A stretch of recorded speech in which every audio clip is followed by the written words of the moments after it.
欢迎收看本期中国简报。今天是2023年3月24日。在中国简报，我们从全球媒体资源和独家专家分析中为您带来有关中国政治、经济和社会的最新消息。如果您觉得我们的内容有帮助，请订阅我们的时事通讯。这是今天的独家见解。独家分析：20大，浙江人当了总理。浙江近代第二次进入到聚光灯下，就是改革开放以后，分为3个阶段。第一个阶段是80年代改革开放初期，有走私假冒伪劣等等。温州被当作为一个资本主义的典型，受到了公开的批判和指责。有一些中央的领导或者是一些理论界的人下来调研，要把温州作为资本主义典型，要给整一下。真正挽救了浙江的是出现深圳这个更大的资本主义典型。很多老干部到深圳去参观都是痛哭流涕，我们几十年革命就白干，一夜回到解放前。结果深圳的大资本主义典型盖过了温州的小资本主义典型，浙江第一次被注目，又回归于沉寂。第二阶段是本世纪初2000年左右一直到10几年，20世纪初的时候去北京要请客送礼，一般都说东北的人参，国外的燕窝，西藏青海的虫草等等，吃饭广东菜或者高级宾馆之类的。但是这个情况在05年以后就慢慢的有改变。我打出租车，出租司机就问了，你哪人？我说我浙江人，司机就说浙江人有钱。而在改革开放初期，中国人认为是广东人有钱，说是到了广东你就觉得自己钱少，到了北京你觉得官小，有这么一个说法。后来变成人们认为浙江人有钱，然后送礼也只要送茶叶就可以了。浙江的茶叶，龙井茶、绿茶，北京人就觉得很好很喜欢。过去北方人是不喝绿茶的，北方人喝茉莉花茶，浙江人是不喜欢喝花茶的，也不喜欢喝红茶，浙江人喜欢喝绿茶。到了那个时候，北京人也喜欢龙井茶，挺好。吃饭吃浙江菜，喝的是黄酒，好像成为一个时髦了。改革开放年代有点资本主义的味道了，用钱来衡量一切，浙江人钱似乎比较多，成为了理论界说的浙江现象。20世纪初这是第2个阶段，现在是第3个阶段。20大，浙江人当了总理，中央委员里边有17个浙江人，一个人口地域的小省，又成为了大家比较关注的地方。浙江、浙江人、浙江经济系列之2。本文作者野风，浙江研究学者。紧张局势中，美国高管将在中国论坛上保持低调。华尔街日报，随着华盛顿和北京之间的紧张局势升级，跨国公司在大国竞争中面临越来越大的挑战。预计将有来自美国和其他国家的50多位首席执行官和高级管理人员参加在北京举行的中国发展高层论坛，他们既焦虑又谨慎。这种担忧反映了北京与跨国公司之间的关系恶化，而这种关系曾经是互惠互利的。许多企业参与者计划在论坛期间保持低调，以免得罪北京或华盛顿。由于紧张局势加剧以及 COVID-19 限制对供应链的影响，西方公司正在重新评估其在中国的业务。中国美国商会最近的一项调查发现，只有 45% 的受访者认为中国是他们的主要或3大投资目的地之一，低于2019年的 59%。一些中国高级经济官员表达了对失去外国投资者的担忧，随着该国经济试图从 COVID-19 隔离的影响中恢复过来。乌克兰最新，中国将停火计划推销给更多世界领导人。彭博社，中国敦促欧洲支持其结束乌克兰战争的提议，美国批评该提议。习近平希望通过会见包括巴西和西班牙领导人在内的更多政要来为其计划造势。乌克兰总统最近通过视频在布鲁塞尔举行的欧盟领导人会议上发表讲话，敦促他们召开和平方案峰会。与会官员已批准在12个月内向乌克兰运送100万发弹药的计划。4架 MiG-29战斗机已从斯洛伐克转移到基辅，欧盟国家共捐赠了13架。中国当局突袭美国尽职调查公司 Mintz。金融时报，美国尽职调查咨询公司 Mintz 集团的北京办事处遭到当局突击搜查，当局拘留了5名当地员工并关闭了该公司在中国的业务。据消息人士透露，Mints 集团尚未收到有关调查的法律通知，该公司正在要求释放其员工。这家安全和情报公司还表示，他准备与中国当局合作，解决可能导致此次突袭的任何误解。Mints 集团一直声称其经营符合道德规范，并遵守当地法律法规。此前，中国拘留了与外国公司有联系的记者、分析师和调查人员。继电信设备制造商华为的首席财务官孟晚舟在加拿大被捕后，隶属于研究机构国际危机组织的2名加拿大人迈克尔·斯帕沃尔 （Michael Spavor） 和迈克尔·康明凯 （Michael Kovrig） 被中国当局拘留。在这3起案件中，被拘留者最终都获释。中国与西方国家之间的关系最近因间谍活动指控和政治紧张局势等问题而紧张。联合国秘书长表示，在欧盟讨论中国、乌克兰和贸易时不要孤立北京。南华早报。欧盟国家元首和政府首脑于星期四在布鲁塞尔举行会议，讨论了一系列问题，其中中国在讨论中占据重要地位。联合国秘书长安东尼奥·古特雷斯敦促欧盟领导人不要孤立中国，并指出这样的政策可能导致中国独立行事的风险。欧盟目前正处于对中国依赖的问题之中，并一直在采取措施减少对中国的商品出口。古特雷斯敦促领导人致力于建立友好关系。会后，比利时首相亚历山大·德克罗表示，各国政府应继续与中国保持关系，并进一步建议他们应该就双方同意的问题和不同意的问题进行讨论。与此同时，谈话还转向了贸易和全面投资协定 CAI， 这是一项已经达成一致的双边协定，但由于欧盟和中国自2021年3月以来相互制裁，该协定自此陷入深度冻结。TikTok 首席执行官对社交媒体应用发出严厉警告。独立报。TikTok 首席执行官回应美国政府对于该应用的担忧。美国政府一直在寻求禁止 TikTok， 因为担心中国共产党利用该应用程序进行宣传并收集用户数据进行间谍活动。CEO 出现在国会并否认了此类指控，称任何政府设备都不应该拥有社交媒体应用程序，而不仅仅是 TikTok。该应用程序已在其他国家地区被禁止，包括在印度，数十个中国应用程序因国家安全问题而被禁止。TikTok 在美国拥有超过 1.5 亿用户。美国海军挑战北京的南中国海主权，引起愤怒反应。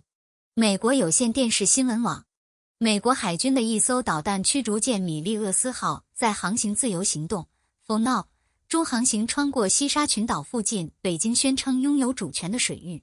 根据美国第7舰队的说法，该行动旨在挑战对海域的限制。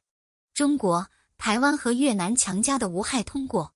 这3个国家都声称拥有中国军事基地所在的西沙群岛。美国还质疑中国对国际公认领土界限之外的岛屿之间水域的主张。近年来，中美在南海问题上的紧张局势加剧，多达1/3的全球航运经过该地区。2016年价值约 3.4 万亿美元。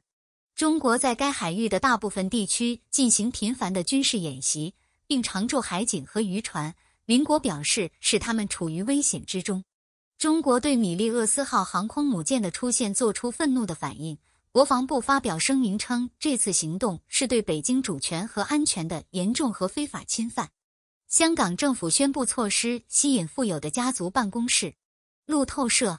香港政府出台了一系列措施，以吸引富裕的家族办公室到其金融中心，包括改进投资移民计划、税收优惠和艺术品储存设施。此举是在严重的 COVID-19 封锁3年后进行的，因为在许多高净值家庭和公司因国家安全法将基地转移到新加坡等国际金融中心后，当局试图恢复信心并吸引投资者。香港希望到2025年吸引200家大型家族办公室。为何中国成为欧盟首脑宴会上的幽灵？金融时报。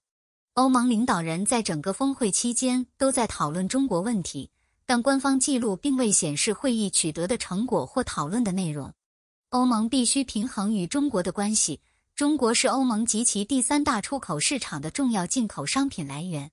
美国和欧盟也担心来自企业技术的军事干预，并且都在研究规则以筛选企业资金流向中国。西班牙首相佩德罗·桑切斯明确表示继续与中国接触的决心，并在峰会开始前不久宣布对北京进行国事访问。巴拉兹·欧尔班 （Balaschorban） 指前德国总理安格拉·默克尔 （Angela Merkel） 有能力确保德国利益，并试图让所有愿意在欧盟会议期间达成妥协的国家参与进来，而现任总理奥拉夫·舒尔茨 （Olaf Scholz） 未能做到这一点。男子声称新南威尔士州自由党以种族为由拒绝了他作为选举候选人。澳洲广播公司，包括州长多米尼克·佩罗泰特在内的新南威尔士州自由党领导人因种族歧视正在接受调查。澳大利亚华人 Andy Yin 已就他竞选史卓菲 Strathfield 州议会的资格被拒一事提出申诉，该市的华人人口是该州平均人口的4倍。Andy Yin 声称审查委员会对他的商业交易提出了不必要的严厉问题，随后在没有提供理由的情况下拒绝了他的候选人资格。尹先生认为该决定是出于种族动机，他的投诉已被澳大利亚人权委员会受理。申诉可能会导致中国选民进一步疏远自由党，该党尽管提出歧视指控，但一直在竞选以保留对州和联邦立法机构的控制权。美国和印度是否会以牺牲中国为代价，从尼泊尔最近的政治转变中获益？南华早报分析人士表示，由于党内改组，中国可能会失去在尼泊尔的外交影响力，而美国和印度则有望从中受益。尼泊尔执政联盟最近的重组导致以亲北京立场着称的前总理 KP Sharma Oli 的集团放弃了权力。德乌巴的尼泊尔国会以寻求与美国和印度建立更密切的关系而闻名。尽管进行了改组，但中国在尼泊尔的存在强大。中国新任驻尼泊尔大使陈松与达哈尔和奥利等政治领导人进行了一系列会谈。尽管尼泊尔可能对印度的担忧更加敏感，但专家认为以德乌巴为首的新联盟不太可能忽视中国的投资。香港放宽专业技术公司的上市规则。彭博社，香港交易所已将专业技术行业公司的门槛从最初通知的80亿港元下调至60亿港元 7.67 亿美元。较低的门槛可能有助于重振香港的 IPO 市场，该市场去年下跌了 68%。上市前公司也将受益，所需市值减少至100亿港元。香港交易所上市主管 Catherine Ng 在做出改变之前收到了市场反馈。新制度将于3月31日生效。随着美国实施更广泛的限制，包括限制对中国客户的销售，此举是中国推动其境内科技公司发展的一部分。丑闻缠身的中国足球受到新腐败调查的打击。美联社，中国足协在腐败方面遭遇了更多挫折，该机构的竞争和纪律负责人展开了腐败调查。2人涉嫌违纪违法被查，一般为贪污罪。几周前，中国足协前主席因腐败指控被捕。尽管中国国家主席习近平呼吁将国家打造成足球巨星，但中国对足球的热情不高。近年来，国内联赛举步维艰。然而，一些留在中国的外援增加了人们对欧洲超级联赛比赛的兴趣。恒大债权人重组仍有很长的路。彭博社，中国恒大集团的境外债务重组计划获得一批美元债券持有人的支持。恒大是世界上负债最多的开发商，这一公告是朝着重组迈出的关键一步。然而，还有很多工作要做。重组支持协议的措辞仍需在3月底前敲定并签署。之后，重点将转向赢得更广泛的债权人群体。Kirkland 与 Ellis LLP 律师事务所的合伙人，该集团的法律顾问尼尔·麦克唐纳 Neil MacDonald 表示，说服其他债权人将是我们工作的下一部分。成功的债务重组是建筑商努力阻止投资者关闭公司的请求的关键。洛杉矶在世界金融中心排名中超越上海。彭博社，洛杉矶在全球金融中心指数 GFCI 中超越上海，攀升至第6位。与此同时，波士顿和芝加哥进入前10，北京和深圳的排名下降。该指数将纽约和伦敦列为2个顶级金融城市。